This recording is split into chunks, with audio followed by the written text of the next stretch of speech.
Any magic persona that you want to pretend you are. This is your chance. This is your moment. You know, lights, camera, action. Such a terrible liar.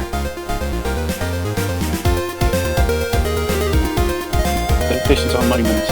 This is our perfect moment with you, the listeners and watchers.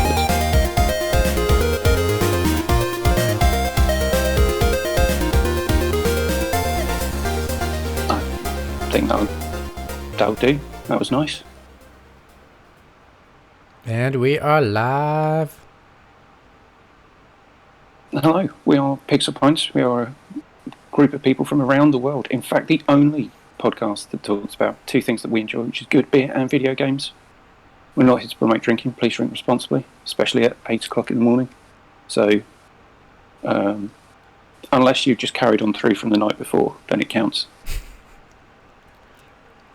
Gone. Yeah. You can find us on social media. Just search for Pixel Pints, and you'll find us everywhere. On Twitter at Pixel_Pints, at Instagram at Pixel Pints Pod, YouTube, just search Pixel Pints, and you'll find all of our episodes archived. And you can always watch us live on Twitch whenever we go live. How cool is that? You can find the audio versions of the podcast wherever you get your podcasts. Well done, everybody.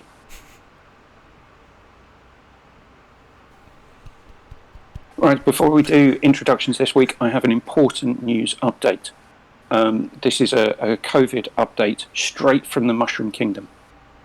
So I'd like to bring you this breaking news from the Mushroom Kingdom of the status of the inhabitants and their impact on future Nintendo titles. We can confirm that Bowser and the Bowser family have been isolating in their castle. They have no reports of infections and have confirmed that they have all received both doses of the vaccine. Princess Peach is upset having to isolate 12 days ahead of her upcoming tennis match against Yoshi. Wario and Waluigi have both confirmed their vaccination status, but are both blaming each other for the numerous crashes in the last karting World Tour race. Donkey Kong is said to be beating his chest with rage that his tropical island has been on the Mushroom Kingdom red list for COVID despite having 0 cases. Luigi has confirmed in an abundance of caution that he has had all the vaccines multiple times. If there were any character that would do that, it would be Luigi. Controversy abounds regarding Mario's vaccination status. When asked at a pre-Smash tournament, he described himself as being fully immunized. When asked to elaborate what that means, he just said, "It's a me, Mario," and walked off stage. It's come to light that he's been taking mushroom-based remedies from Toad and his family. None of the Smash Bros, Mario Kart, Mario Tennis, Mario Golf, or Mario Party governing bodies have commented on the issue. Samus Aran was asked for her thoughts on these developments, who said, "What are you talking about? I kind of have my hands full right now. Can I get back to you once I've figured out how to kill angry PS5 robots?" Important. Gooigi is apparently immune to the virus. Tom Nook is said to be investing his considerable bell fortune into a Gooigi-based cure. No one has seen Gooigi since, and no one cares.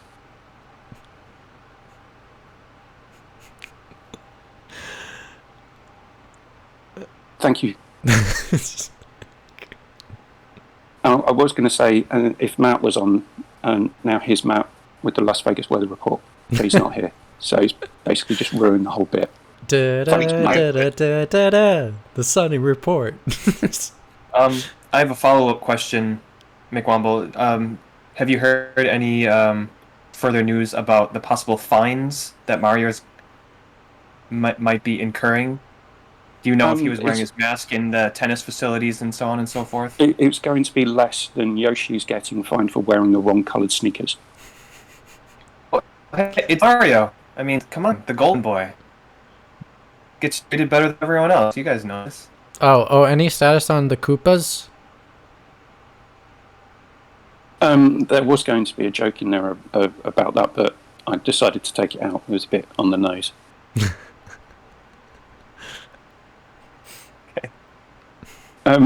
Right. Now I feel like you have to. Now I feel like you have to say it because I want to know.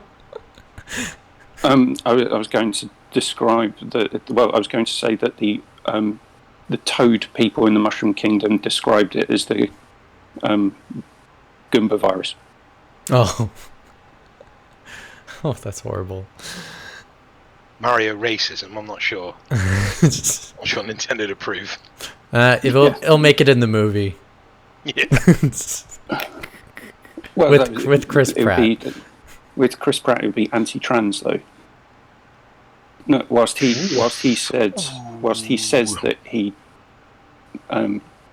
is a friend to trans people and has got no issue with it, he's quite happy to give significant donations to Christian charities who believe that trans people are. I'm trying to think of the crazy term they use. They believe in conversion therapy. Yeah, weirdos. Conversion therapy. That's just what are you. Anyway, yes, we're here to talk about beers and video games, not that. So, Evan, how's things in Japan?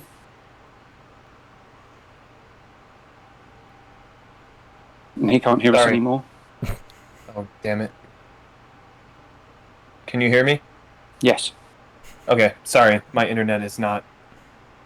I don't have the best connection now. What did you say? It doesn't matter. We now know how you are. Your internet connection's not that good. Move it along. Dave, it's been a while. How are you? Yeah, it has. I'm not bad. It's morning-y here. I'm a bit tired, but I'll live. Time to come round. How is Forza Horizon 5? Very, very good. It's just like 4, but more, which isn't a bad thing. I take it you didn't pay for it to play it early, or did you? No, I did. I paid for the extras, but the extra I didn't pay to pay for it, play early. I paid for the DLC and the VIP status and the car pack, which come with it. The nice 4 days earlier is just a cherry on top of that particular. Actually, it's an absolute piss take. Phil, what are you playing at? So saying something is day and date on Game Pass, but then you can pay to get it early. It's not day and date, then, is it? Well, see, the thing is, right, it depends on how you look at it, doesn't it? So everybody's saying you get it 4 days early, but you don't. You were paying for the extra stuff, you're paying for the DLC on top. They've always done this with Forza Horizon. You could do this with 3, you could do this with 4, you could do it with Motorsport 6 and Motorsport 2nd. They've always offered the guys that bought the top whack version of that game with all the DLC and everything included, the 4-day earlier access. In fact, I don't even think it was 4-day earlier access. I think for some of the other ones it was like 2 days. But I mean, it's one of those things. I think this is a bit of a gamer storm in a teacup, which is just going to dissipate and no one's going to remember. Because that's what they want to happen. But you look at what was in that pack, right? So you got a discount on top of it on top, and you got, as a Game Pass subscriber, a game and all of its content, which 2 years ago would have cost you £90, and you got it for £35. So, or if you didn't want all the extra content, or you weren't sure you didn't want all the extra content, you didn't have to buy it. And it's not like it's a competitive game particularly, whereby those 4-day access is the difference between you being competitive or not. It just isn't that way. I don't know. It's in the grand scheme of grubby things that companies do. It's not at the top of the list. Top of the list. Not when you look at what Rockstar pulled this week. You know. You mean Rockstar get a free pass? Mitch, how's things in LA? It's getting better. Last week, unfortunately, I had some horrible news that happened when I woke up in the morning, which was my grandfather died of COVID, which was really, really great news, guys. So he was fully vaccinated, and I will implore anyone that even though he had died and he was fully vaccinated, to get vaccinated, because he did not deserve to die this early. He definitely still had many more years he could have lived and been seen with his grandchildren, some he never got to see yet. He was looking forward to seeing and he never got to see. And so don't be selfish, get vaccinated, help out the rest of the world. Because no one needs to die for this stupid virus that it's no one's fault that this is obviously something happened and it created this situation, but no one needs to be stupid and hurt more people to have this continue. just for your own personal gain. That's stupid. But besides that, it's been good, getting better. I can say by multiple leaderboards that I'm better at both McWomble and Erebus Jones at Forza because I keep kicking your asses. I stopped playing that game. It just got a bit repetitive. I think I'm about 3.5 hours in, and I'm pretty much at the point where I'm like, I'll play for like 30 minutes, and then I'll stop, and then I'll come back to it the next day, like 30 minutes later. I'm trying to see if there's something more to it, but at the moment, driving games aren't my thing. But I know it's a good quality driving game. It's just not my cup of tea. And no offense, I cannot stand the event people that are speaking in my ear like, oh, check, we got Horizon, we got a new event. And I'm like, oh my god, can you shut the f up, please? Like, I just give me the waypoints and then I'll pick them and go. Please stop talking in my ear. I really just want you to stop. Racing the train was cool. Those things, racing the hovercraft and things like that, they're cool. Yeah, those are cool. And people on motorcycles and in sky suits, that was cool. Like, it's cool events. It's just, and then the whole thing, they're like trying to set you up being like, and then this is your new home, and like you get to go to your casa, and I'm like, just no, I don't know what you're doing. Don't do it this way. This is not the way.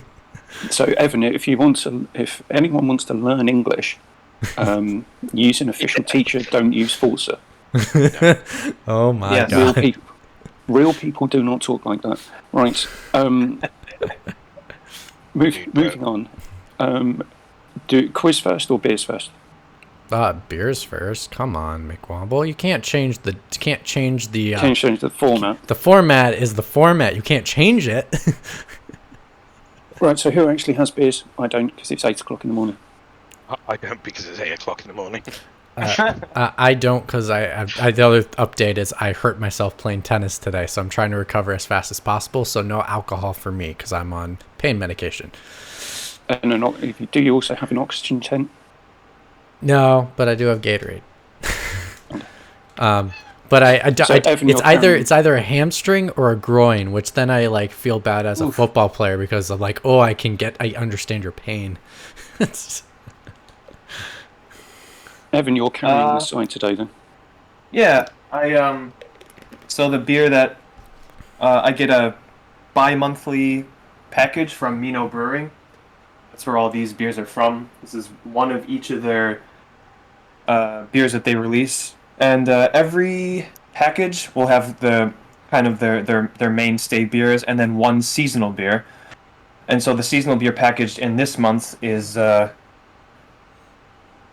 Actually, this label is always the same, and they only change the top. I don't know if you can see it. It says Autumn Saison. Oh, I'm sorry, Fall Saison. Because leaves fall down, as McWomble likes to say. You're not going to pass any kind of English course using weird words like in text. If failed. Is my professor watching the stream? That's not how you spell please. season either. Yeah, it was a mistake on the labels. We're like, oh shit, well now we have to make a saison or else we're not going to get these, we're going to have to reprint these labels. This is a bit of a weird one because a saison is usually a quite light beer, in taste and clarity, more of like a golden beer. And this one is very dark. It's like an amber ale almost. And it's not opaque per se, but it's not as clear as a normal saison. So I don't really know exactly what their angle was on this. It almost looks like they decided to make a saison, but they wanted to also make an amber ale at the same time. So one of the big flavor notes of a saison is like the citrusy, mostly lemon flavor, and then a bit of pepperiness, and that just comes from the yeast. Apparently the yeast is a bit finicky and hard to work with. It's similar to a wine type yeast, and so a lot of people don't make saisons, but I've seen a lot of them lately. Like I don't know what it is. Maybe it is an autumn thing, but yeah, it's very, very lemony on top. The weird thing, it's almost tangy.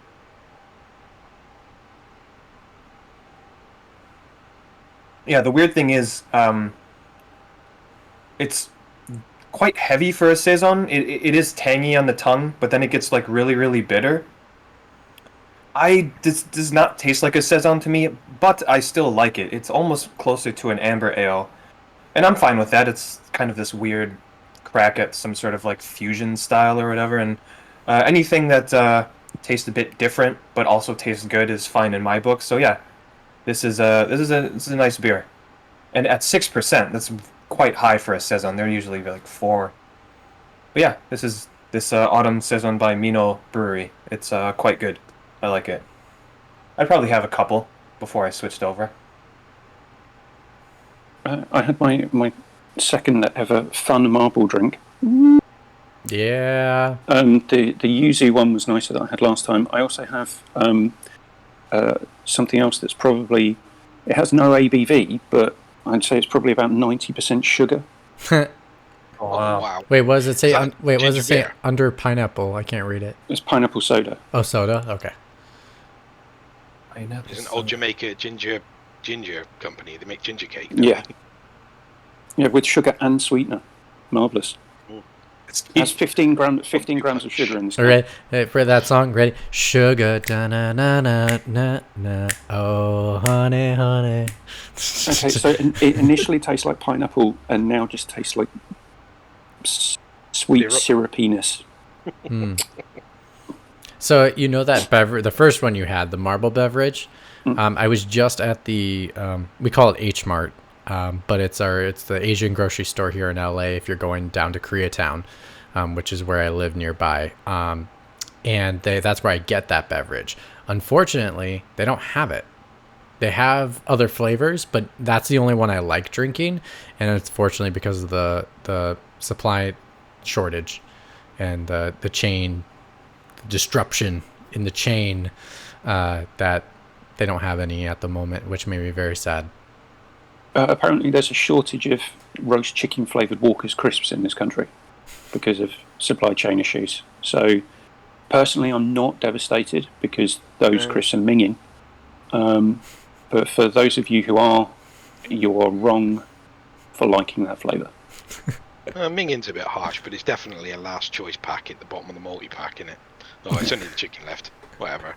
It's a nice accompaniment to a tuna sandwich, chicken crisps. Fits right in. Yeah, they figured like, well, we got to cut a flavor. Like, well, it's got to be that one. So. Oh yeah, I guess I should show these since you showed your beverage. So there's one thing I really do like getting at the H Mart is this is my favorite kind of snack to get.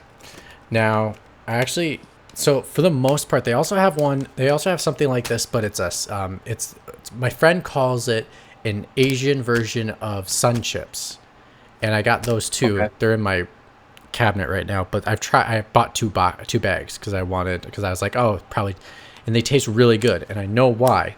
It's because like these types of foods are way lighter than American style. Like you could find this as an American style food, but it tastes fundamentally different. It tastes a little sweeter, but like lightly sweet, and then it's also lighter.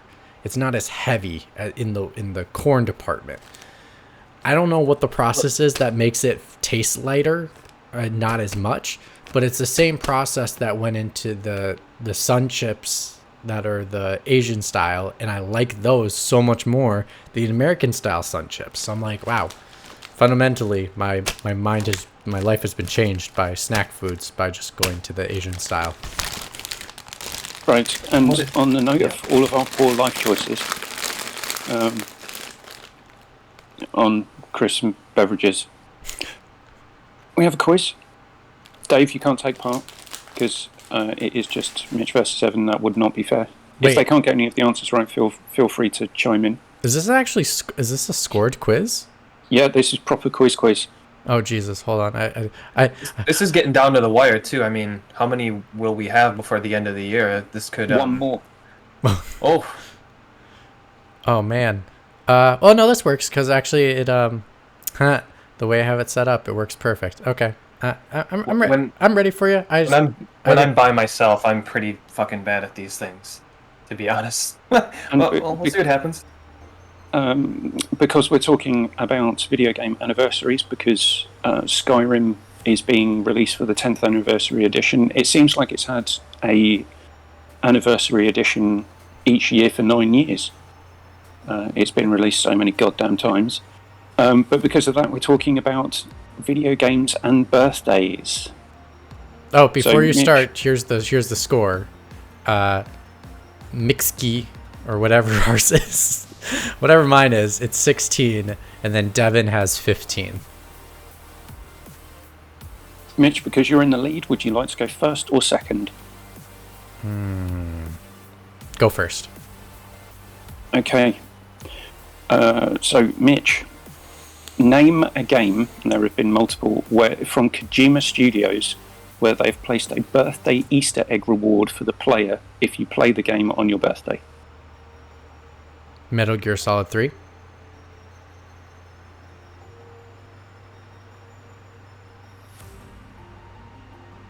It is a Metal Gear Solid 3, but no, it is Metal Gear, but it's not 3.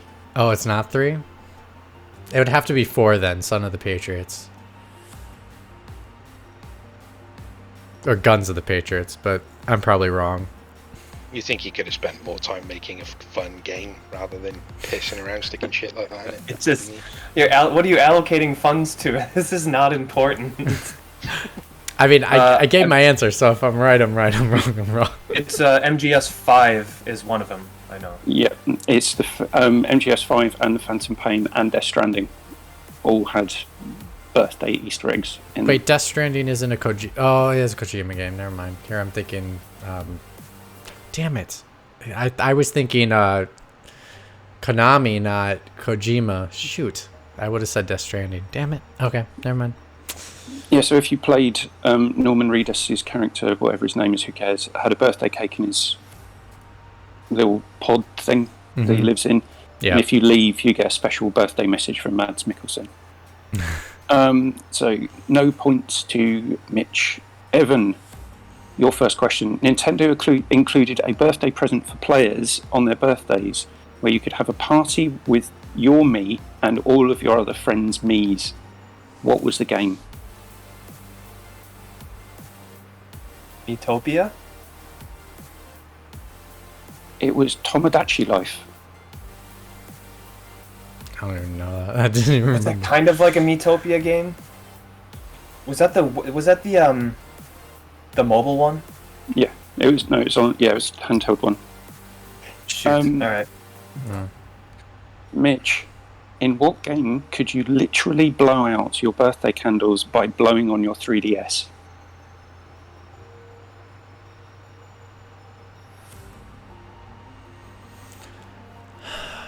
Is it a WarioWare game? Oh, I don't know which. I don't know which one it's called. Or what's that Wario game that you do funky stuff? Isn't it WarioWare? Think of one of the best. Think of one of the. I'll give you a hint. Think of one of the best-selling games of last year. Oh, Animal Crossing. Yeah, Animal Crossing, but which one? I don't even know. For the 3DS. It's just- It's Animal Crossing New Leaf. Oh, like hell, I don't know that. Yeah, I was thinking WarioWare as well, Mitch. I'm like, just start throwing out WarioWare Shake and Bake, WarioWare Wiggle and Jiggle, WarioWare Touch Your Penis. Sorry, we're dealing with euphemisms. Sorry.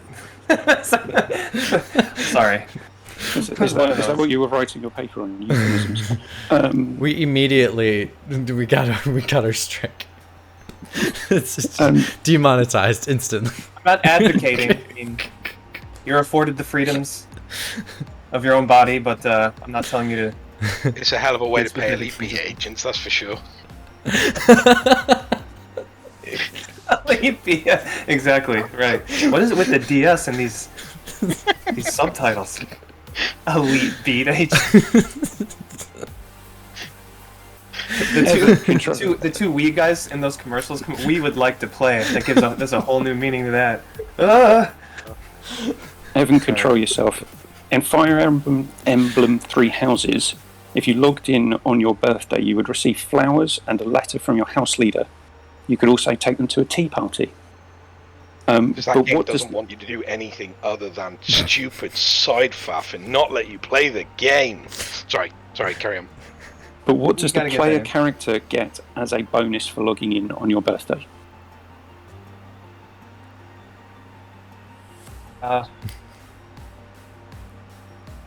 Player character gets a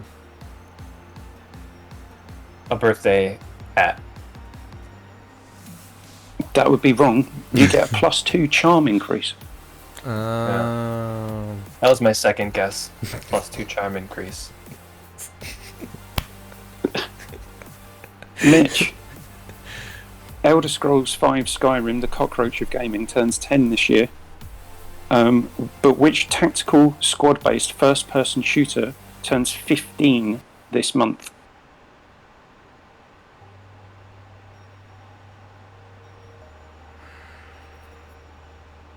Restate what kind of game it is? A first-person... Tactical squad-based first-person shooter. By who? By the people who make everything related to a deceased writer who wrote about shooty bang bang things. Tom Clancy. Oh, Jesus Christ. What? First person... It's not Rainbow Six.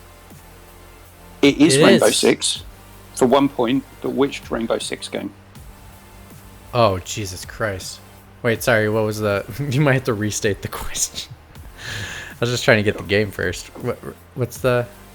So which tactical squad-based first-person shooter turns 15 this month?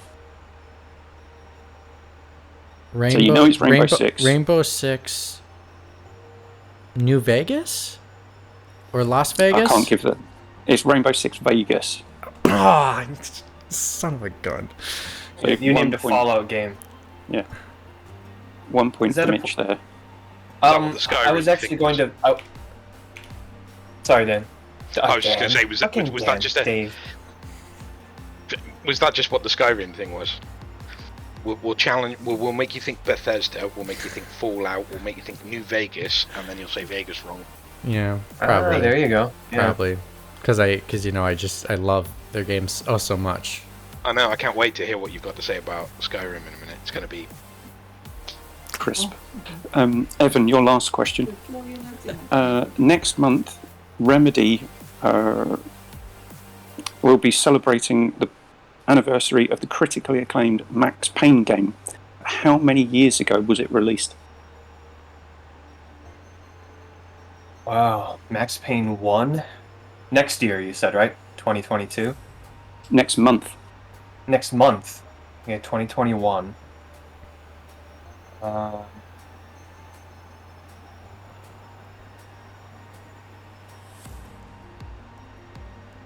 come out on the PS2? 20 years. It is 20 years. Oh, wow. Alright.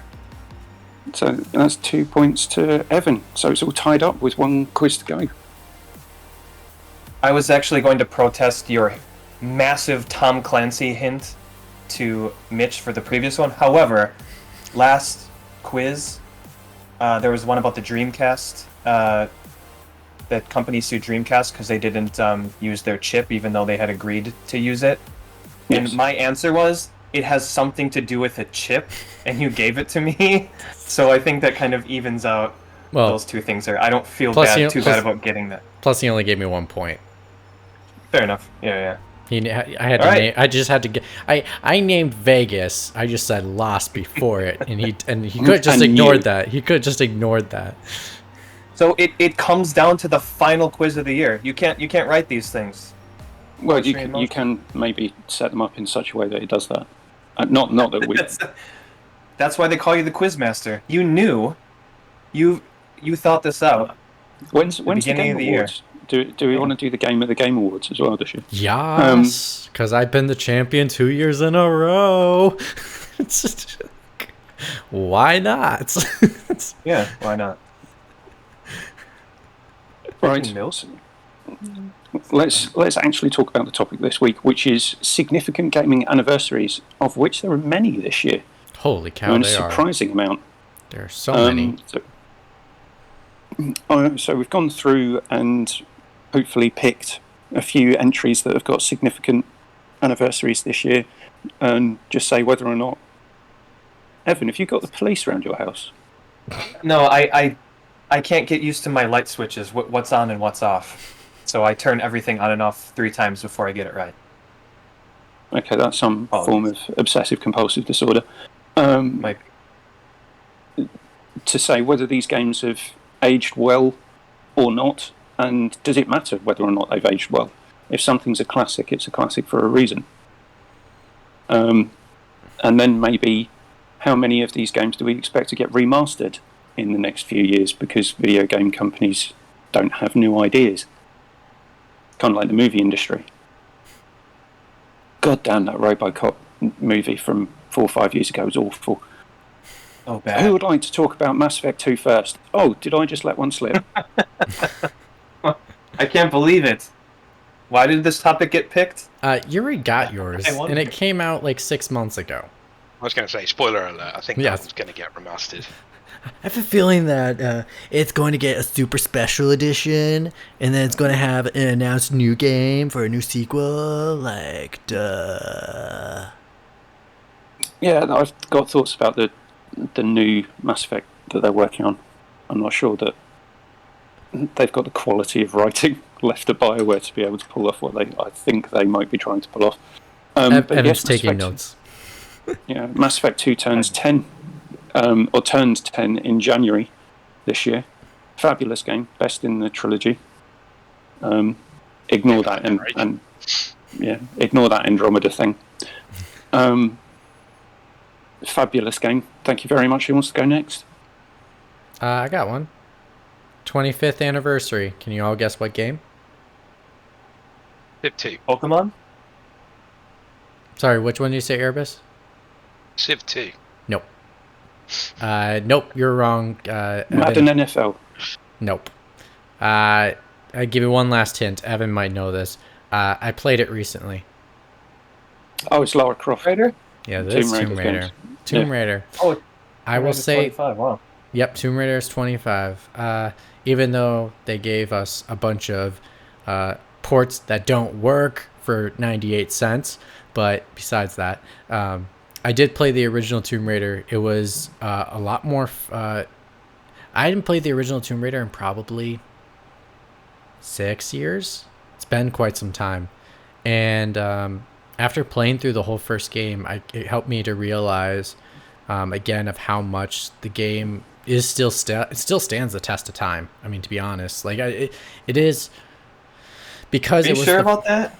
Yeah. The controls. I know you're good at controlling the game. I watched you play it. You knew exactly where to go, what to do. But to someone who hasn't played it in years and years, it seems like it would be a difficult game to. Well, a bit of the adjusting your kind of tank movement, jumping, hitting those ledges at the right point. Well, here's how it can be put. Is, obviously it's not holding up to the test of time in regards to current platformers, because current platformers have turned into more of self-clipping, where it's like you jump and it'll guide you to the wall and you'll hug the wall naturally. This one you have to actually be precise with your jumping, and that's what I actually appreciate so much about the game. Now playing like all the Uncharted games, playing like something like Ghost of Tsushima, where it's like when you jump, you naturally automatically just clip onto the wall because that's the way you're supposed to interact with that object. Where in Tomb Raider, it's like, here are the rules. Here's how far she can jump. If you do just a standing jump, if you do a running jump, that's your distances. And if she can grab the wall, if there's a ledge, she can grab it. Those are the rules. Now play the game. And I think they do enough with the game to be able to show you, to say, you can reach that. You can't reach that. And if you're not, you'll learn it very quickly as you play to go, okay, that's reachable, that's not reachable. If that's not reachable, then what do I need to do to get there? And you kind of figure out what the strategy is for that. And I think it still stands to the test of time. And I think that's something that, I wish games did more of. It's something I actually would like to see in another game. It might not be necessarily another Tomb Raider game, but I would like to see something like that in another one where with the platforming, where the platforming is kind of like that. I think the closest thing I could get is Mario is the closest thing to getting into that kind of style of platforming. But I even think there is some caveats and some nuances that Mario does that Tomb Raider still has above it, I think, in platforming.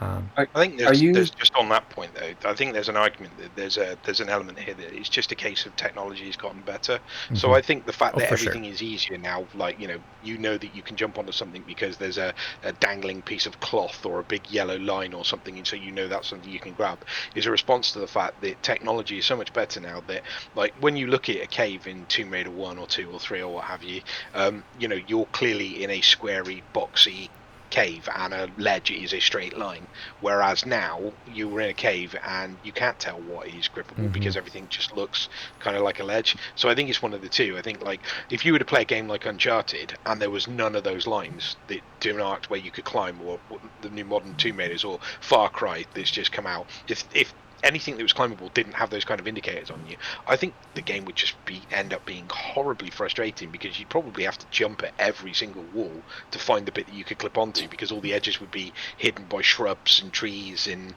like, there are no straight lines in nature. Oh yeah, and I think you also lose, and the other element you lose in it too is, like, with the Mario games they have now with the technology, it does look more natural when the people are actually climbing. Where Tomb Raider, it is very robotic. Her movement is exactly the same for every run, every jump, every reach, every climb. Like, it's exactly the same, which like Kratos getting in a boat. yeah, exactly. And so I think so I think those devs are so lazy. oh my god.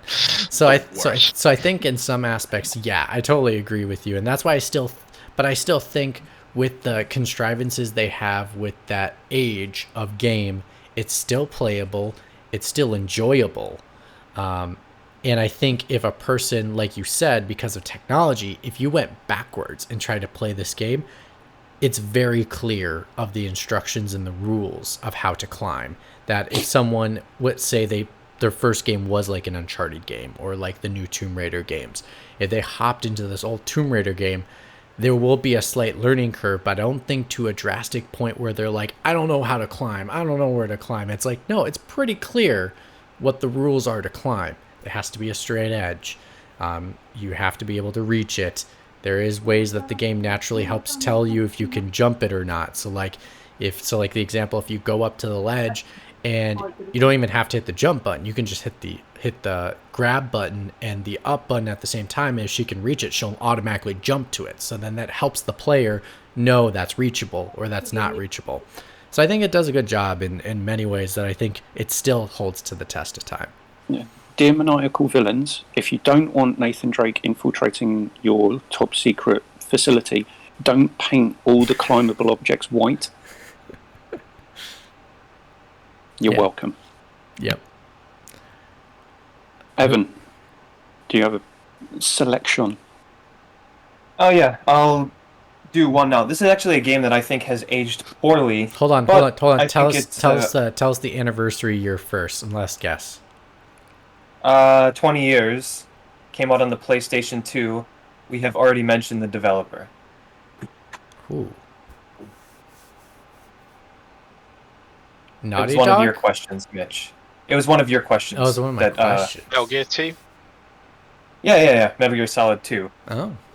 So, Metal Gear Solid 2 turns 20 this year. I don't know what month it came out.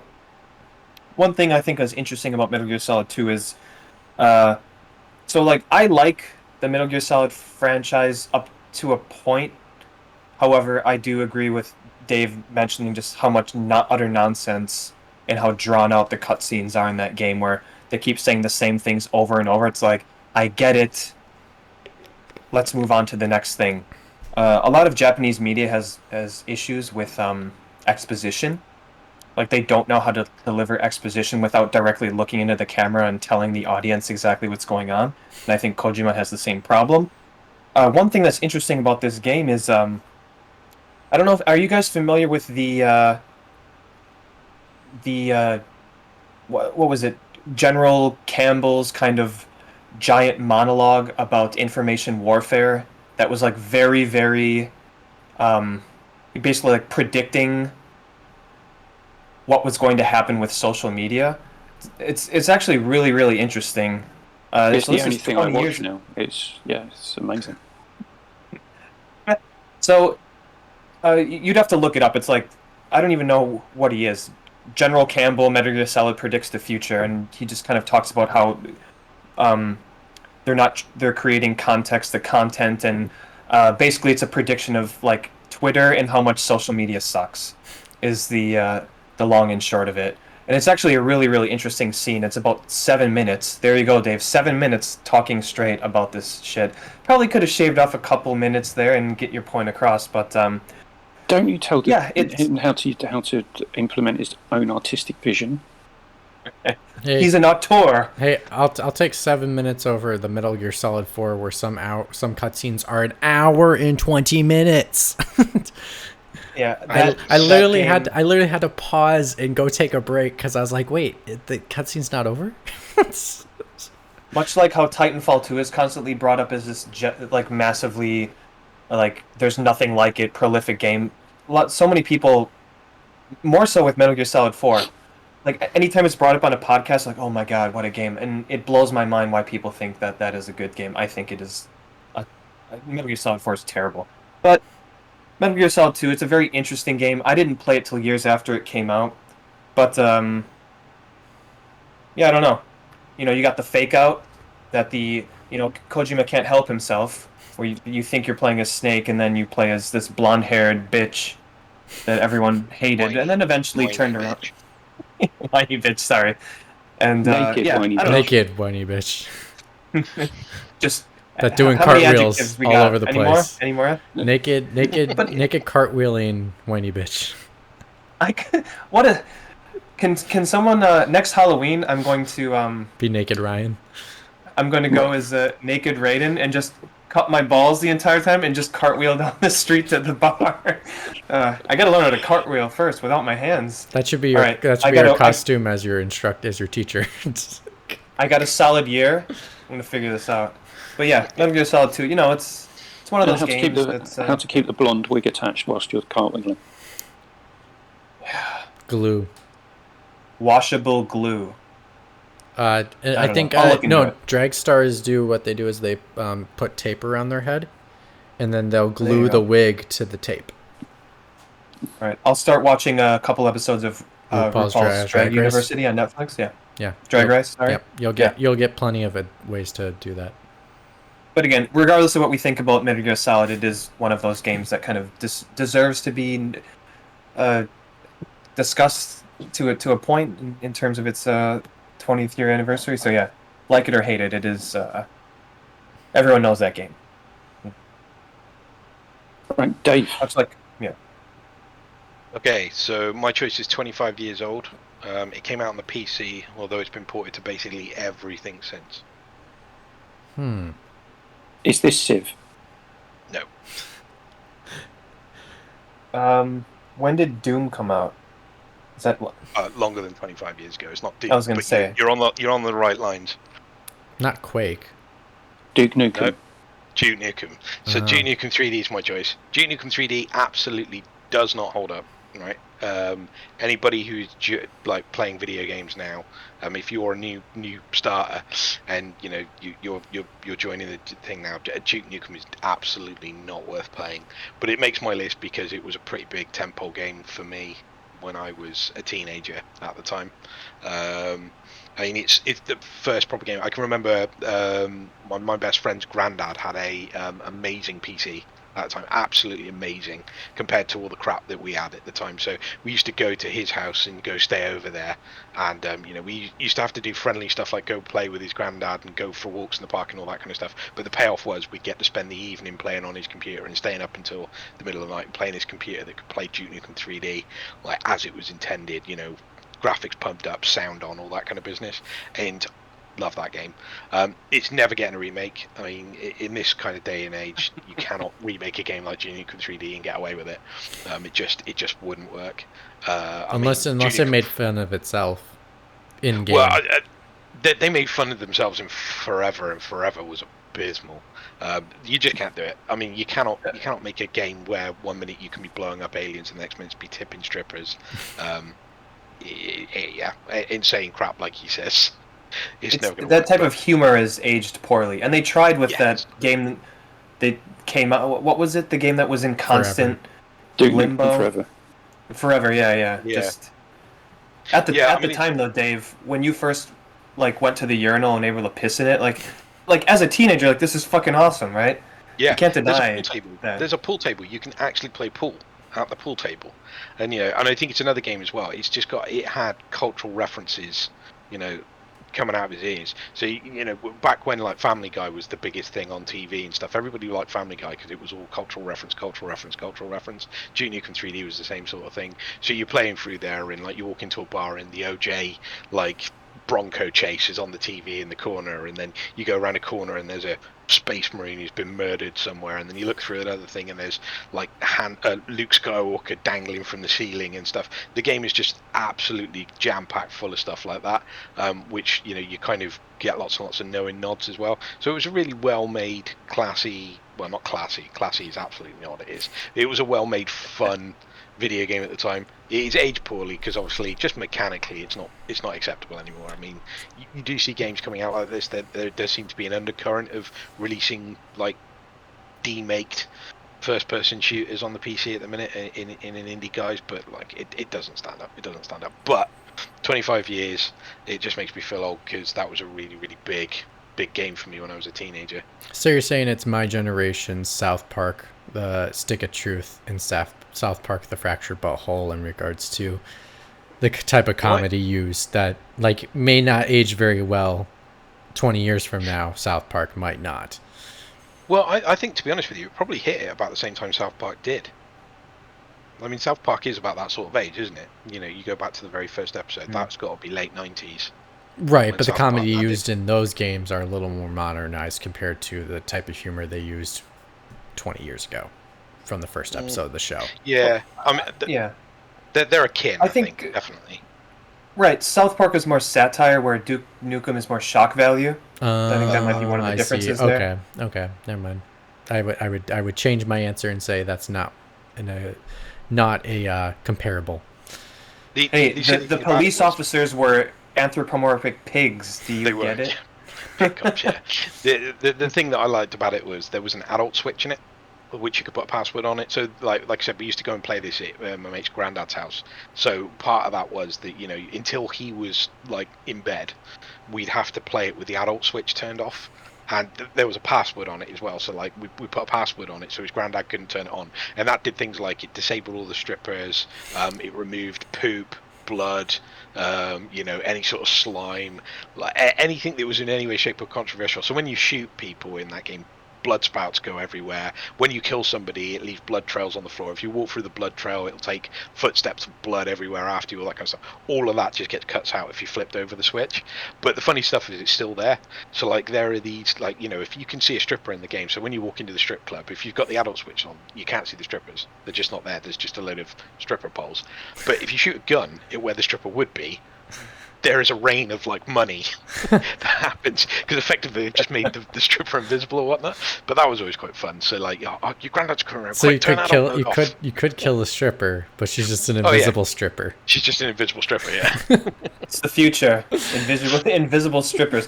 Why did I come to this strip club? I can't. I don't think they earn very much money. Right. They apparently have a lot on them. Yeah, maybe that's how they pickpocket them. So you just go to the strip club and you're like, oh, I just lost money. How did I lose money? I didn't see anybody. It's great. Right, It's a so good one. I'm going to talk about a vehemently forgettable game, very briefly, which is more than likely going to get a modern update, probably in about two years' time. Call of Duty Modern Warfare 3 turns 10 this year. I can remember literally nothing about that game. Big old fight on Wall Street.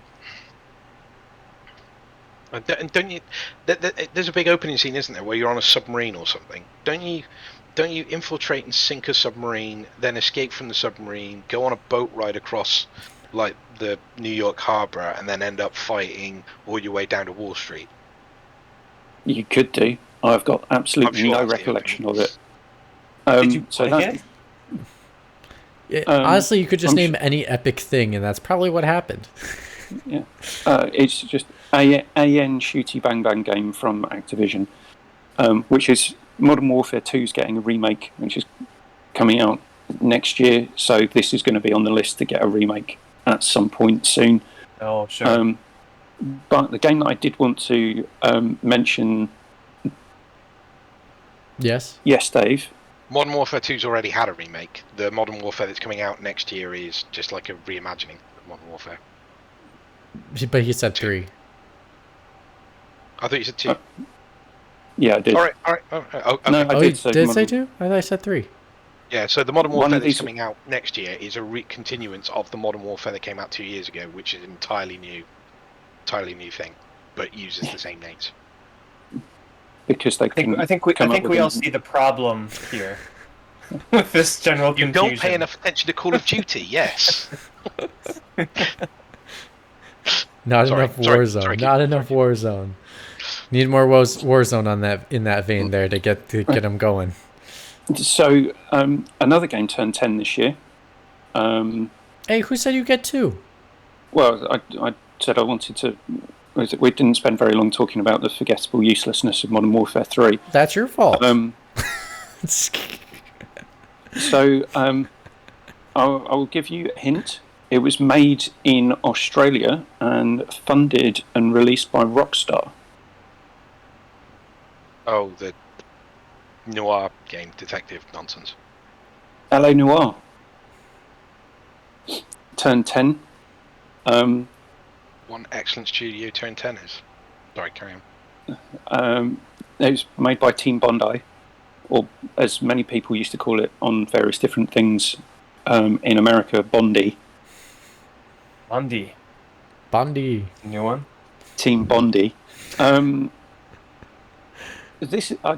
have mixed feelings about LA Noire because it was trying to do something different with the interrogations and can you tell if someone's lying or not, but then the reactions were so overly dramatised that is someone lying? Just flinging their eyes and head around. They video gamed it too much. Yeah, you feel like their neck was gonna fly off.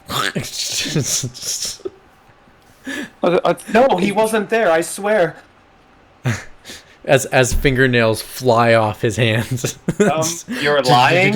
Oh, I was right, okay. Yay.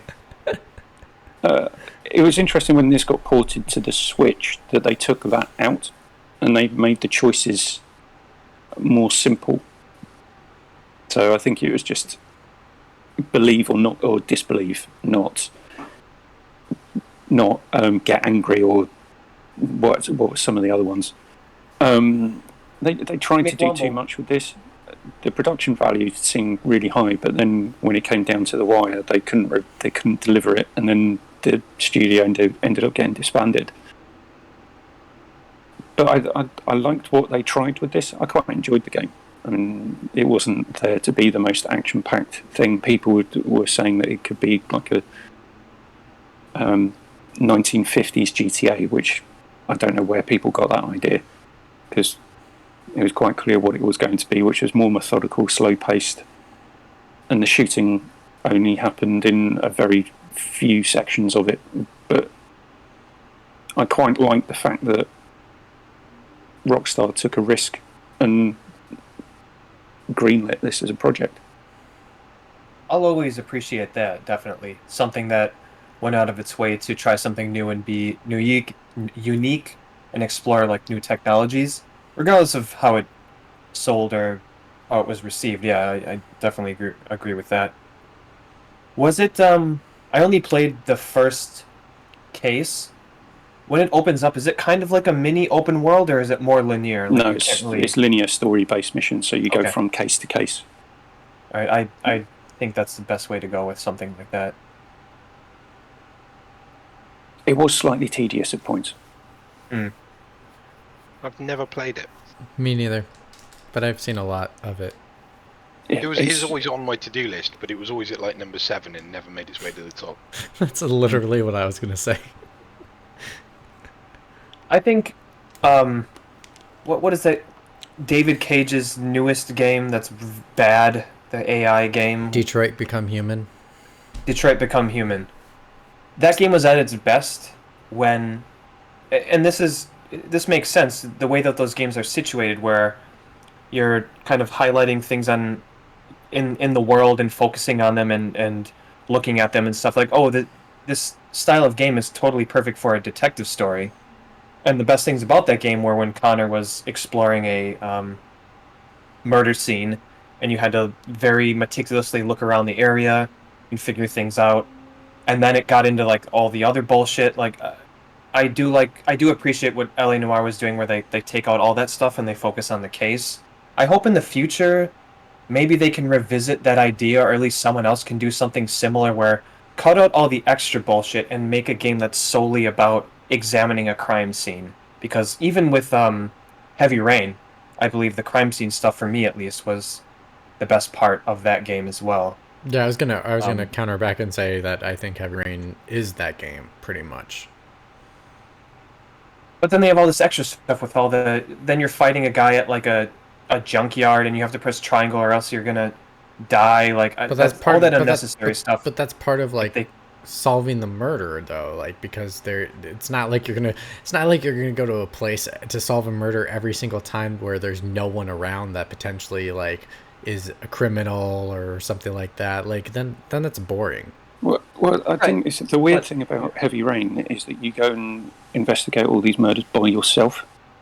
When normal murder investigations, there would be other police officers, forensic pathologists. Well, the game's old enough for me to spoil it.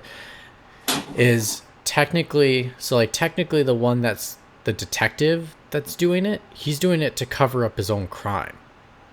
He's more like a private eye, though. He's going to be by himself. I think Yeah. he's talking more about the And police side of that. and so there's no real police office. Well, there a police officer?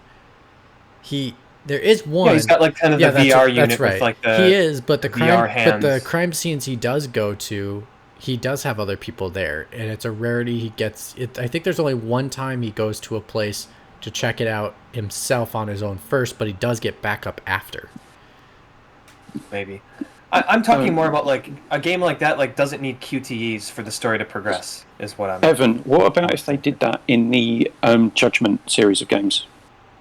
Oh God, yeah. I mean, I think that's something that the Judgment series is lacking, because it's too close to the Ryuga Gotoku, the Yakuza stuff, where it's more about fighting. And I think if they're going to distinguish those games, if they're going to split those and keep them parallel, that I think going more in the detective route would work better for Judgment. I do agree with that. Well, now with Daddy Yakuza gone, that might change.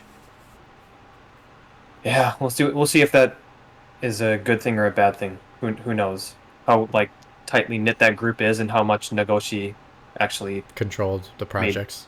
controlled the projects. Yeah. I got one for you fellas. Another 25th anniversary. Hint. It is still a massive, massive, massive phenomenon today. 25 years.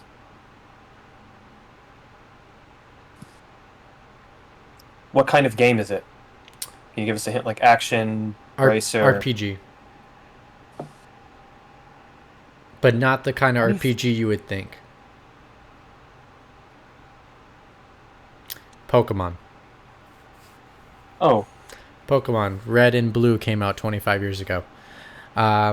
I will say it does not hold up to the test of time. And there's one reason why. There's a game called Ni no Kuni, Wrath of the White Witch, which is the ultimate Pokemon game that is not a Pokemon game that you should play instead. And the other part is Red and Blue don't hold up because there's already like 50 other games that are exactly the same thing with little increments that are better. So you might as well just play those and not play the original, because the original really doesn't give you anything. Because the art looks worse. The animation, there is none. The mechanics are exactly the same as every other game, so there's nothing that's special about it. The only thing special about it is the original 52. Wait, are you talking about Red and Blue or Sword and Shield? Because you could argue the exact same points for the most recent Switch game. Technically, there's actually 4 Pokemon games that have anniversaries this year. So, I mean, you could trade them all out for each other, and you'd be sold. So my argument, they're all the same, aren't they? Yep. With better graphics. right? Yep. That in like small changes, like small nuanced changes, but I Now still you can stroke your Pokemon. yes, Well done. yes. Yep. Make them I want happy. to give you a pedometer and let you take your Pokemon for a literal walk. Make them happy. I will say though, and I'm really pushed that I will say that I think Ni no Kuni, Wrath of the White Witch has the combat system Pokemon should have adopted and should adopt moving forward, even though they have not adopted that system yet. I think they should. I 100% agree. The Wrath of the White Witch is great. Yeah, I think it's quite good too. The only thing I would say that I think you're missing is the unspoken elephant in the room here is that Pokemon's a kid's game. And the reason why they haven't done that is because they don't want to alienate children. And as a father to a 6-year-old boy who literally started playing his first Pokemon game yesterday, I can see why they wouldn't. I mean, Pokemon is dead straightforward and dead simple because, you know, that's who they were aiming for. The only reason it's still where it is now is because those silly little monsters became cultural icons. But and therefore they've stuck with us. Isn't there an argument to say, can't they do both? Can't they make an old Pokemon game, the old style Pokemon game for your child, and still make a modernized Pokemon game for someone who's been with the franchise for 25 years, who's known the franchise since they were a tiny little baby, and has still a connection and a nuance with the Pokemon series, and say, give me something that's more adult. Heck, the Pokemon movie did so well not only because of how much it was a good kids, it wasn't because the story and the plot was not kid. It wasn't like for the age group you'd think it would be. It's actually for more the adult than it was for the kid. Because of it dealt with death of parents. It had some really gruesome scenes where you're like, ooh, I don't know if I want my little kid watching this. Which is I watched The Land Before Time when I was a kid, and that movie's very dark, and I still loved it. Right. I mean, like, it's a balance of both, right? But my point is, like, the reason why it was so successful is not because it was a successful kids movie. It was a successful movie that bridged the gap between. Money. It was a successful movie because it was the kind of movie that parents could take their kids to and not absolutely want to shoot themselves. Or 20-year-olds like myself that have grown up with the series can go to and still have a good time with, because it's like, wow, they respected the material and I don't feel talked down to like a child and seeing, I choose you, Pikachu, for like the 20th time on a screen where Ash somehow is 15 for 20 years. No, I totally agree. I think the only thing is that this is when you get into sort of stupid armchair CEO nonsense, don't you? And the honest truth is they haven't evolved it, they haven't changed it because they don't need to. Well, they're trying now. It's the biggest game in the world. I mean, they are, but they sell 20 million copies. Yeah. Exactly. They don't need to. I mean, the thing is there's always kids. There are always a chain of kids coming, and for some reason these games still, you know, the adults who like them still quite like them when they're older, because I think there's always a place in everyone's game, you know, backlog for an easy, no effort, brain off, just enjoy the ride kind of thing. And I think that's what this feels. It comes out every 2 years. It is what it is. It's the same, and nobody really complains that it hasn't really changed. Because if they complained it hadn't changed, then they would have complained. Well, people do complain that they don't change. They just still buy them because they have kids. Exactly. But it's not they buy them. It's the kids that still buy them. Like, them as adults are like, we don't want to buy. I haven't bought a Pokemon game in years, and you know, I haven't bought a Pokemon game ever. No interest. Well, I've only ever bought blue and, 25 years ago. and what I've never else? played a Pokemon game since. But what I'll say is, I well, haven't missed a generation. as a like, you know, as a business, you can still do both. It's called expanding the market, right? Like that's basic business. It's like you have your market, and then what you can do is you can create another product to expand your market. So keep making the same old Pokemon game. That's fine for those kiddos that keep playing it. And then now they're actually trying it with that new Pokemon game. It was it Icarus or whatever it's called, Arceus or whatever. whatever it is. I still think it's a half-ass attempt at it, but at least they're trying. I'm not gonna. Horrible. I'll probably not buy it, but you know, see, because That's the point, isn't it? Well, they should have done that's the it, issue, though. but that's their fault for not doing a better effort. Thing is, I shouldn't Pokemon- reward them. I shouldn't reward them with my money just to say, "Oh, you did a half-ass effort at it," and I'm just No, gonna. you absolutely should. It's like no, like I earn my money, and they should, and they are not. But I think the market for an R-rated Pokemon RPG is a lot smaller than we think No. the potential there is. But I- don't I- think- We're talking. You doubt throw that. Pokeballs at invisible strippers, and the money comes out, and then you catch the strippers and the Pokeballs. Like, There's money to be made It's- here. but again, Isn't it I if you think want I to think grown you're up I think you're Pokemon game, taking. isn't that what Shin Megami Tensei is? But I think you're taking it to the way That's extreme true, by actually. saying like you want a R-rated Pokemon game. That's I know I was being facetious there. I know, yeah, but that's I know what you mean. but that's not what I want. I just want one that has more nuance than paper rock scissors. Like I'm done playing rock paper scissors. I did that on the playground 20 years ago. I'm good. I'm all good with rock paper scissors. Like even I like honestly Persona 5 is like the closest thing you get to like a little more nuance, but at the same time I still think it's in a sense paper rock scissors. There is something. This is not a discussion for today, but rock paper scissors is such a Influence on the gaming industry.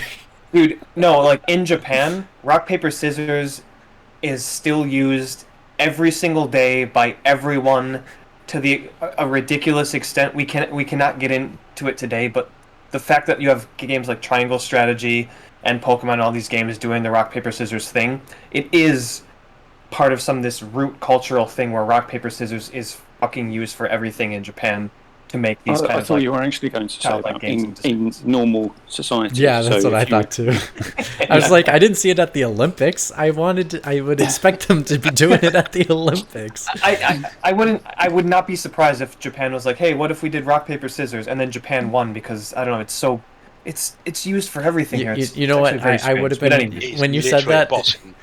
When you said that, I wondered if the like because the home country gets to bring their own event. Like I think they get 4 events they get to bring in, and it's like, what if they brought in paper rock scissors?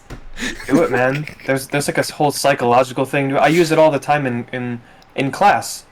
Like, all right, everyone, okay, groups 1, 2, 3, 4, 5, 10. Rock paper scissors. Winner comes up. I use it every single day. And everyone's like, yep, sure, do. Like no one questions it. It's decisive for everything. You see little kids. No one playing with questions a the paper football, rock scissors. or like a dodgeball or a football, and like someone falls on something. And it's like, whose ball is it? Without even thinking, like rock paper scissors, boom. The kid who loses is like, I lost. It's yours. See, like, see, you can decide anything with rock paper scissors. It's actually quite amazing. Well, it's so it's- simple. It's such a simple game. There's a clear winner. There's a clear loser, and the loser's like, I'm not. There's no way to deny that I lost. It's yours. But It's, Evan, if it's back a us, weird one. it's like back us in Wisconsin. You know what the kid would do if he lost, right? He'd sock that kid in the face and go take the ball. Yeah, see, I think Rock Saver Pizzers. You know that classic child's game. That's He's always just going to use an extra rock in that rock paper scissors. Yeah.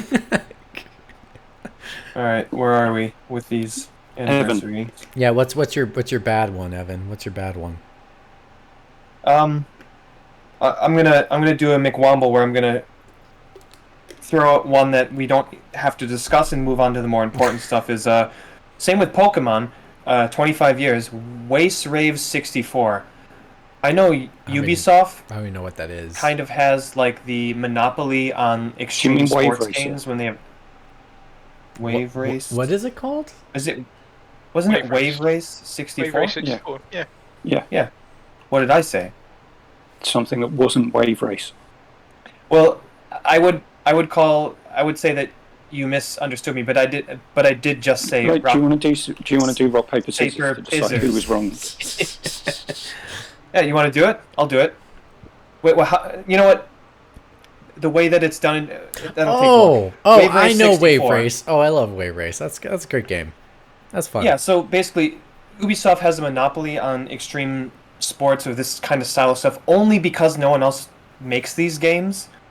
And I don't know, I think this was, as much as I love the N64, I quickly jumped ship to the PlayStation once Final Fantasy VII came out. My brother bought it, and I completely just like threw my N64 in the corner to collect dust because after the first like 2 or 3 years of the N64, the wow factor had kind of dissipated, and everything after that was just like utter shit. I think the N64 is a horrible, terrible system, but I will never forget my experiences with Super Mario 64 and so on and so forth. And Wave Race was one of these games where just the physics of the waves up and down Yep. and going off those ramps and all the tricks you could do. I didn't have a PC growing up, and I don't know exactly what games had come out during that time, but I had never experienced anything like this game, and I just have the fondest memories of playing this game. And I'm not like a racing type of person, but there's something very specific about this particular game and how it felt to play, especially with that controller, that I think now that Ubisoft, this Riders Republic has just come out or is coming out, I'm not sure, there's a beta. They could do something with this, I think would be the best. Or like make it an addition to Riders Republic, I'm not sure, but No, don't I do don't that. know Don't do that. if anyone here. It's No, don't do that. well, it's because the game is so archaic, like in basic for each of I the suppose disciplines that I think you would lose you want to the what focus made on it one thing. special, right? Like if it was maybe a I guess so, water yeah. like if you had like a water sports game where it's like all like boat racing, this type of whatever you call Game these that we've things. always wanted. Right. The boat Like, racing game or to Jet rule them all, Moto. right? Like put this in Jet Sure. Moto. Like make a new Jet Moto and then put that in this. Actually, Yeah, I think, how old is Jet Moto? I love it. Anyway, so Wave Race 64, very fond memories as a kid. And then what I wanted, we're kind of running up on time here, but 30 years ago, two of the most perfect games that have ever been created came out in Super Mario World and Zelda A Link to the Past for the Super Nintendo. There are very few games I think anyone can say are perfect.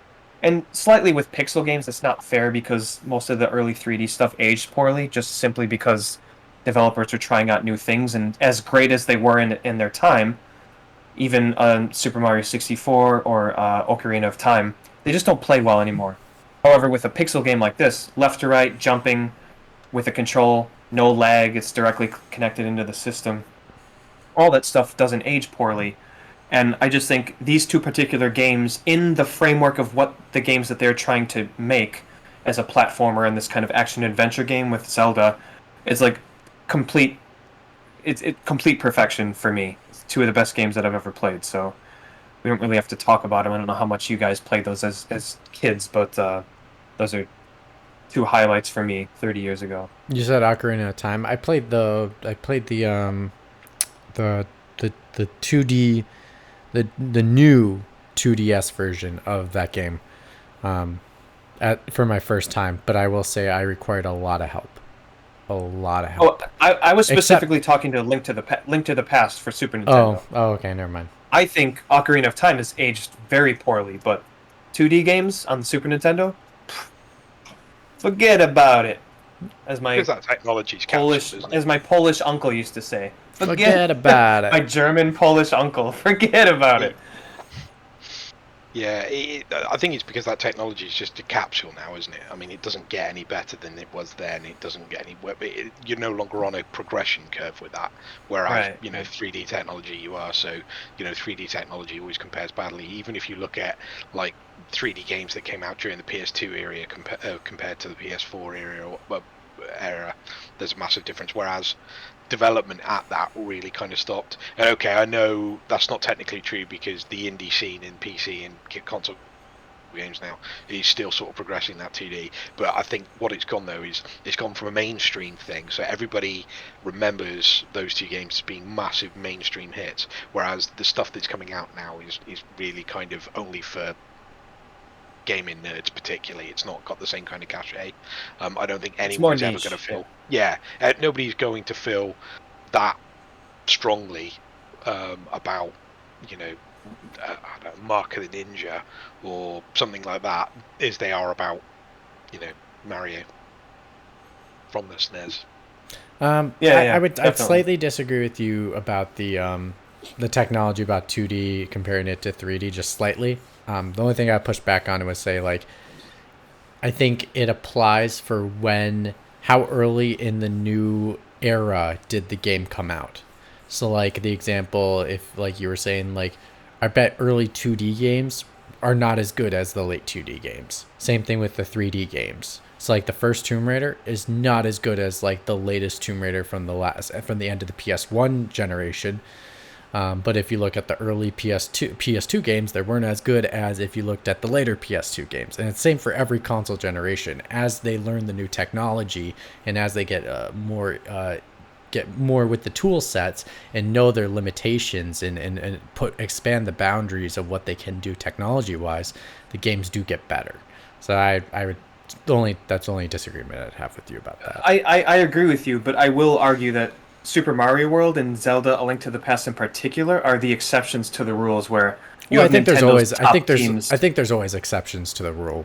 There's an early game that's always really good. I still think the first Tomb Raider is really good, even though it's early in the generation.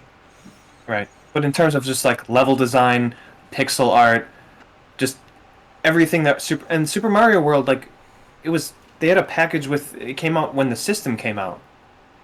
I believe that's also true for the Japanese release. I'm actually not quite sure, but it came out with the Super Nintendo, and no platformer ever topped it in the entirety of the Super Nintendo's life.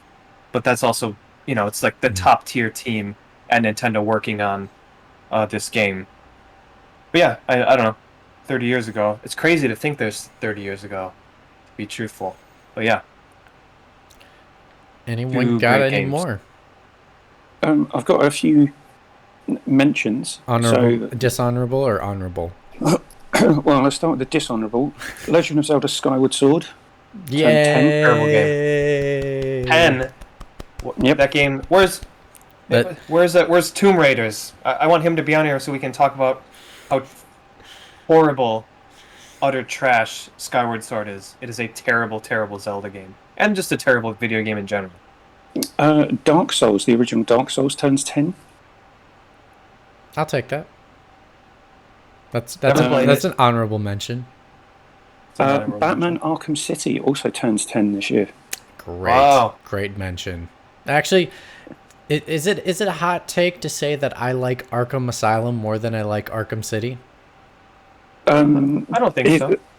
Arkham Asylum, I preferred playing that game more. I know Arkham City does everything just that little bit better, but I don't know. Is it just the going back and having the feeling of playing that first game and thought, oh, Batman game that's not shit. Yeah, and I think maybe it's also because it's a little more condensed compared to having that giant city where it's side mission, where it's the first game really didn't have that. Yeah, Riddler trophies all over the place. Yeah, that too. And there's no bloody Batmobile. Point of order. Batman Returns on the Master System was... Yeah, that was crisp. Didn't that also come out for based on the Genesis series? Oh no! I'm thinking of I thought you were thinking of the movie. The side-scrolling movie game. Yeah. The beat-em-up games are great. The last one that I had on my list was from 20 years ago. Oh, sorry. Before we move on, really quick, I will say I did like the Batman Begins movie game. That one was pretty good. That was not bad. I never played it. The Christopher Nolan one came out for PS2. It was good. I actually, if you go back and look at it, it actually takes some elements. Arkham games take some elements from that game. There's stealth sections where you're kind of hanging above in areas, and you use a fear meter to make your enemies afraid of you, and the more afraid of you they get, and you do things by like taking your batarang and hitting something in the environment, and something falls over next to them and scares them. And once it gets to a certain point, you actually become invincible, and you can beat the living crap out of them without having them fight back. It's pretty impressive, right. and it had some cool Batmobile sequences. But sorry, go ahead. Unlike Arkham Knight, which had no impressive Batmobile sequences throughout the entire game. Shut your mouth. Then the last one I had on my list was picking up from Evan's Wave Racer. 20 years ago today, no, not today, this month, SSX Tricky was released. Dance to your Raku, lots of it's tricky. Now that is, when did that get re-released? Was it a couple of years ago?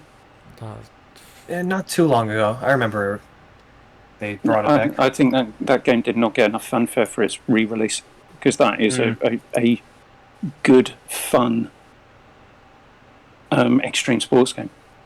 Like arcadey extreme sports game. That era really knocked it out of the park with these kind of very arcadey takes on extreme sports. Like Cool Borders was also one that I really enjoyed. Oh, you mean cool? Here we go. yeah. Here we go. So it's weird how it gets implanted in your head. Oh yeah, those things they're in there for life. The delivery, everything. My favorite thing on Cool Borders was just to do was never the races. It was only just to do the trick challenge, where you just kept going off ramp after ramp after ramp as they tell you what trick you have to perform, and then eventually you if you fail on the trick, you then lose, and then you have to keep going and try again. Oh, I loved that, because it would be like doing just like a 360, and then you would be doing like a 720, and then you'd be doing like a 1080 with like 2 flips, and it's great. I loved it. Because at the same time SSX was out, you had, I can't remember which Tony Hawk game was out, but that was so much more complicated. Pro Whereas Skater 2. SSX, you could just fly downhill and do insane tricks, and build up your speed meter and trick meter, and it was. And then I do remember great arcadey fun. And I do remember when you hit tricky, and then you do hit the button to be tricky, like you get this like little jet of the color that you're wearing of your outfit. It's like it's like a blur in the back. I love that while the song plays. Oh, it's so iconic. So much fun. Right. It's just bringing back my childhood. Genre, my childhood. It just sort of died, really, isn't it? It's kind of weird that, because you went for a 10-year period probably where like everything, so from PS1 up to the end of that generation, up to the end of the PS2 generation, there was just tons of it. Everything from snowboarding, skateboarding, BMXing, surfing, the whole works. Even like off-road karting in some certain circumstances, you could score cool extreme sports. Well, during that PS2 generation, I mean, heck, the PS2 is one of the best-selling consoles of all time. But then on top of it, you got to think about it as like gaming was relatively not as expensive to develop for, and you could still make these licensed games and pull these projects out pretty quickly. So like you could have a Lord of the Rings game that comes out right when the movie starts. You could have a Spider-Man game that comes out when the movie comes out. So like it was just, you could have Spider-Man and Tony Hawk. Yeah, there's just so much oversaturation in the market that it's just a shock to think about now. It being like, there used to be a time where we had so many games we did not know what was coming out, and we kind of do have that in the current age, but not to the same in regards to the same tier quality. Like you still had those like B tier games, but you had so many of them. Now it's just like they're all mobile games, but the quality is so much lower compared to like if you tried to like compare that to like the B tier games we got. It's like very different in quality. think it's that there's a gap there that people should be going for. I think the problem is though is that everybody's going for the wrong gap now. Yep. So I mean, it might just be me, but I mean, I was not interested in any of the kind of serious versions of those. So like Tony Hawk's was good, but basically after Tony Hawk's 3, I think Tony Hawk shit the bed. There wasn't a good one after Tony Hawk 3. The same with the SSX. SSX was great because it was like I quite enjoyed Ready to Rumble boxing because it was stupid and kind of off the wall as well. It's when all of a sudden games morphed and it became skate and that kind of business. And I was just like, nah, I haven't really got it in me to take this particularly seriously. I want to be doing like 20-meter jumps off of the ramp off the side of a World War II plane in a hangar, going after videotapes. I don't really want to have to hold down the left stick and hold in the right bumper and tilt the right stick forward at 90 degrees just to do one kind of grind. Because if I just hit the triangle, Tony would be doing this while dancing on the board. This is boring. So yeah, it could do with going back to that. Well, I would actually. So it's interesting that you say it that way because like my friends and I, Skate came out when I was back in like middle school, early high school, and we were big skaters. So like I wasn't skateboarder. I mean, I skateboarded a little bit, but I was not very good. I did more inline skating. That's what we moved towards more of. But what we did appreciate and why we loved skate over Tony Hawk was because we were like, oh my god, it's like if we were doing it at home. Like it's so real. It's the thing that we think about doing and being like, oh yeah, the skill it takes to actually do it and like compete with each other, being like, oh my god, were you able to master this move? Like, oh my god, were you able to master that move? Similar to like something like Guitar Hero, where it's like, can you play through the Fire and Flames without messing up on expert mode? Like, or can you do it and get this certain score? Like, it's just like times at night where we spend the night at our friend's house and we're just playing through the Fire and Flames like 17 times in a row, between switching off between all of us to go like, oh my god, can you beat that score? Can you beat that score? And it was really interesting at that time compared to where it's like we were used to already having Tony Hawk. So we're like, if we wanted to play Tony Hawk, we have Tony Hawk. We got something fresh, and we saw it as a fresh new outlook on skating in games compared to being like, if you want the fantasy, we have the fantasy. Go play Tony Hawk Pro Skater 2. Evan, a special mention for you. Titanfall 2 was 5 years old this year. Know how much you love that game. Titanfall. Wait, who are you referring to? Yeah. Who special for who? Who's It's you? special for Evan because he's the only person that doesn't like that game. I'm the only person in the world who thinks Titanfall 2 is overrated. You know what the weird thing is about Titanfall 2 is, even just on the most recent Giant Bombcast, like I listen to several, and this is my own fault, really. I listen to several video game podcasts like every week, and like clockwork, at least once or even twice a month, someone brings up Titanfall 2, followed by, wow, that's probably the single best single-player FPS campaign ever. It's like, do you guys have to keep doing this to me? I can't take this. Stop fucking talking about this fucking overrated game. Yeah, so Titanfall 2, baby. Happy 5-year anniversary. Just 5 years old, not even started first grade. I hate this. Oh, how you've grown. I've never actually finished it, right? I've played a few levels of it and it seemed fine, but it's never been the top of my to-do list, so I've never ever made it all the way to the end. I absolutely despise the fact no one will ever talk about the fucking ending, right? Because you're right, it comes up on Game Face like once every 2-3 weeks or something. Everyone like talks someone about it. and they just go, oh yeah, the ending of that game is incredible. It's like, what the hell happens at the end? Just tell me it. It came out 5 years ago. Just tell us Why now. don't you care. just go to YouTube and look it up yourself? Because I don't at that point remember. I'm listening to Game Face, and then by the time Game Face is over, I forgot that I'm mad at the fact. I might do it in a minute. But Yeah, I was gonna say, chances are do it between us finishing now and forever hold. And then I could do you one better. I could download it right now and then put it on our stream while we watch it all together. Between that ending in Titanfall 2 and someone saying Daily Driver, you got two things where someone's gonna fucking flip a table. That's like, add it up to here. Well, like, I mean, there's great things about that game, like the prefab kind of trailer factory scene when they're making like these prefab IKEA type buildings and the cause and effect or whatever. Like, it's fine, but I don't remember anything about that fucking game. Like, every boss died in 3 minutes, maybe even less. I don't know.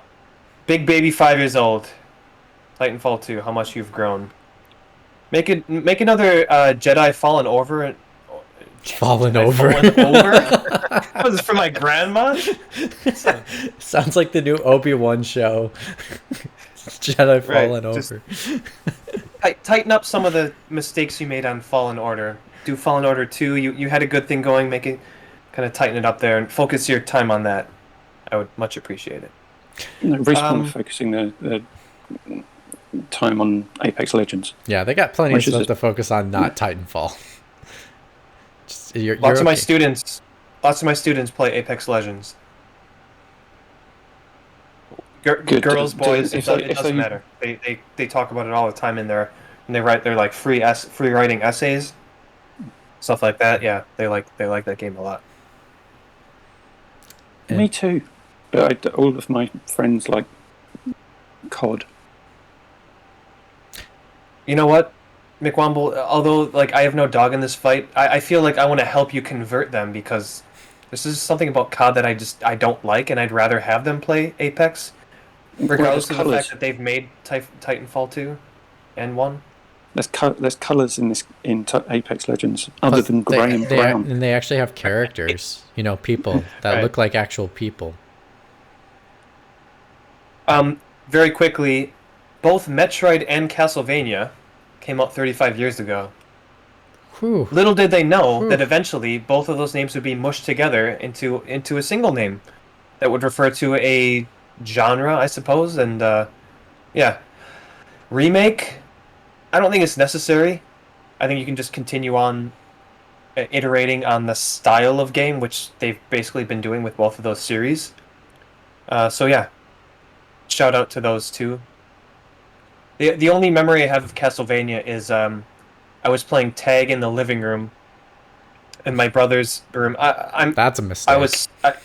I must have, yeah. Well, I have a giant Harry Potter scar in my head because I ran into the radiator. We were playing tag in the dark. When I was 6, so my eldest brother is 10 years older than me. So I was 6, he was 16, and he had the room off of the living room. There was no door. He had a curtain. We were playing tag in the living room, and all I remember is I grabbed the curtain and I pulled it back, and he was 16. He was with his friend Brian, and he was playing Castlevania 2, and he turned around and said, "Evan, get the fuck out of my room!" And I was really afraid of my brother, so I ran away. You've told this story before, so thank you for sharing again. Well, McWomble, you have the best memory out of this entire crew. You remember that, but no one else does. So I know you remember that. I'm just relaying this to new listeners, possibly, although you are the only person that watches this on stream. Yeah. So basically, I'm telling that I'm speaking the same story to the only person that remembers it. But And on yeah. that note, Quake turns 25 this year. Maybe at 15. Just keep shouting it out. Secret of Mana 8. Wait, that's not right. Secret Mana Is is the music 8 years old. I know. He only takes I know. 30. The GBA's 20. Phew. Oh, Half-Life 2 Episode 1 is like something. It's 10 or 15 or something like that.